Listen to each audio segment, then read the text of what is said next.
తెలంగాణలో రైతులు ధరణితోటి దర్జాగా బతుకుతుర్రు అని ఆనాడు కేసీరావయ్య ముఖ్యమంత్రిగా ఉన్నప్పుడు అంటే లేదు లేదు లేదు ధరణితోటి సకల కష్టాలు తెచ్చిపెడుతుంది, ధరణి రైతుల గుండెల్లో గుబులయ్యి కుంపడి పెట్టింది, రైతులు ఆగం అన్నవో రామచంద్ర అనే కాడికి వచ్చింది ఈ ధరణితోటి రైతన్నలు రోడ్లెక్కి ఎంఆర్ఓ ఆఫీసుల చుట్టూ గగ్గోలు పెడుతున్నారు. కాబట్టి ఈ ధరణిని బంగాళాఖాతంలో కలుపుతామని కాంగ్రెస్ వాళ్ళు మొత్తుకుంటే లేదు లేదు ఈ ధరణితోటే దర్జాగా బతుకుతుర్రు అని ఆనాడు పెద్ద మనిషి కేసీరావయ్య మొత్తుకుంటు ఆఖరికి వస్తారకల్లా ఇప్పుడు ధరణి ఏడికి తెచ్చిందంటే ధరణితోటి తపస్సు ఆఫీసులలో తపస్సు చేసే కాడికి తీసుకొచ్చిందిలా ఈ ధరణి సలగుండా. ఇక చూడు దిగి ఇబ్రాహీంపట్నం ఆఫీసులో ఎంత రామసకదనంగా ఉందో ముచ్చట. ఇక తలకా కిందికి కాళ్ళు పైకి పెట్టి ధరణి కోసం ధరణితోటి మాకు తిప్పలు, ధరణితోటి మాకు బాధలు, ధరణితోటి మాకు కష్టాలు అన్నట్టుగా ఇక ఈ రకంగా ఆంబాయం వెళ్ళబోసుకుంటుండు ఒక రైతన్న. అసలు ఈ తపస్సు ఎందుకు చేస్తుండు, ఎందుకు చేయవలసి వచ్చిందో ఇక వివరంగా చెప్తుండు, ఒకసారి ఇందాం పారి. వారిని గతంలో కూడా 3-4 సార్లు కలవడం జరిగింది. అయితే గతంలో మేము వచ్చిన ప్రతిసారి కూడా మా నాన్నను నన్ను మీరు ఇదే ఫస్ట్ టైం రావడం అని చెప్పింది. ఎమ్మెల్యే ముందు కూడా అర్జీ ఇవ్వడం జరిగింది, అప్పుడు కూడా ఇదే మొదటిసారి రావడం అని చెప్పడం జరిగింది. ఈరోజు 2 గంటలుగా నేను అక్కడ నిలబడ్డాను. మధ్యాహ్నం 1:30 నుంచి సుమారు 4 వరకు అక్కడే నిలబడడం జరిగింది ఆఫీస్ ముందు. ఎంఆర్ఓ గారు ఆఫీస్ నుండి బయటికి రాకుండా, వచ్చిన వాళ్ళను లోపలికి పిలవకుండా, నా పక్కన ఒక హ్యాండిక్యాప్ అతను 2 గంటలుగా అక్కడే స్థలం లేక ఒక ప్లేస్లో చాలా ఇబ్బంది పడుతూ నిలబడడం జరిగింది. అక్కడ కూర్చోలేక నిలబడలేక చాలా ఇబ్బంది పడుతుండడం జరిగింది.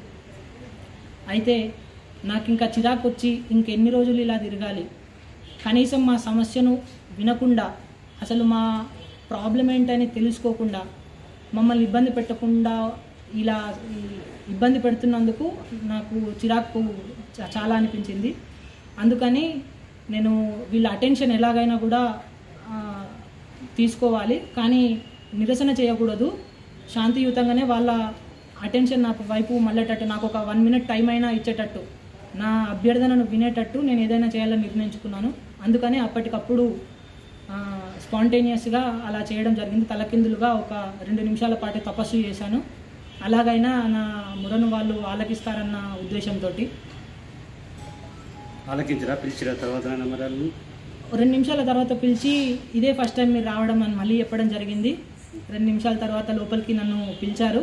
షో ఆఫ్ చేయకండి, మీరు ఇలా లోపలికి రండి అని చెప్పి వెళ్ళడం జరిగింది. నేను మీ సమయాన్ని వృధా చేసినందుకు సారీ అని చెప్తూనే లోపలికి వెళ్ళాను. గత 8 నెలలుగా నేను ఇలా తిరుగుతున్నాను మీ ఆఫీస్ చుట్టూ. మా నాన్నగారు నేను మాకు రావాల్సిన 1 ఎకర్ ల్యాండ్ గురించి మేము తిరుగుతున్నాము.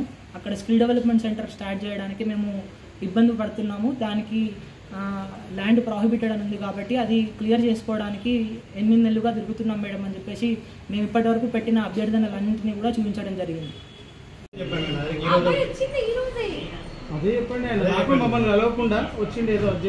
డైరెక్ట్ గా వచ్చిండు. నేను లోపల ఇంకా ఆల్రెడీ వేరే వాళ్ళు ఉన్నారు. డైరెక్ట్ గా వచ్చి ఇక్కడ ఉన్నాడు. తర్వాత నేను చూసి వీళ్ళందరూ బయట నుంచి పిలుస్తుంటే నేను బయటకు వచ్చాను. వెంటనే ఒక 5-10 మినిట్స్ కూడా కాలేదనుకుంటా. రాగానే అక్కడ ఏంటని అడిగితే మేడం వస్తేనే లోపలికి వస్తానన్నారు. అక్కడే చెప్పమన్నాను, బయటనే అందరి ముందే ఏంటో చెప్పమంటే చెప్పలేదు, లోపలికి వస్తాను అన్నాడు. లోపలికి వచ్చాడు. ఏంటి అంటే ప్రోహిబిటెడ్ ఇష్యూ ఉంది, ఇష్యూ మొత్తం అడిగాను, తను అంతా చెప్పేశాడు. నేను కూడా అన్నాను అది సీలింగ్లో ఉంది కాబట్టి దాన్ని సర్వే చేయించి దాని ప్రొసీజర్ ఏది ఉంటుందో అదంతా చూసి దాంట్లో నేను జెన్యూన్గా ఉంటే చేసి పంపిస్తాను అని చెప్పాను. దానికి టైం పడుతుంది, వెంటనే అయితే చేయడానికి కుదరదు అంటే 8 months అయింది పెట్టి అంటే నేను వచ్చి 6 నెలలు అవుతుంది. వచ్చినప్పటి నుంచి ధరణి ఇష్యూస్ జరుగుతూనే ఉంటాయి. అది జరిగిన దాంట్లో ఇది మీది కూడా పంపిస్తాము. కాకపోతే అది కొంచెం లెంతీ ప్రొసీజర్ కాబట్టి టైం పడుతుంది. అంతవరకు కొంచెం మీరు ఓపిక పట్టండి. ఒక 20-25 రోజుల తర్వాత నేను ఏదైతే ప్రొసీజర్ మొదలు పెట్టానో నేను స్టార్ట్ చేసిన తర్వాత మీకు తెలుస్తుంది అని చెప్పి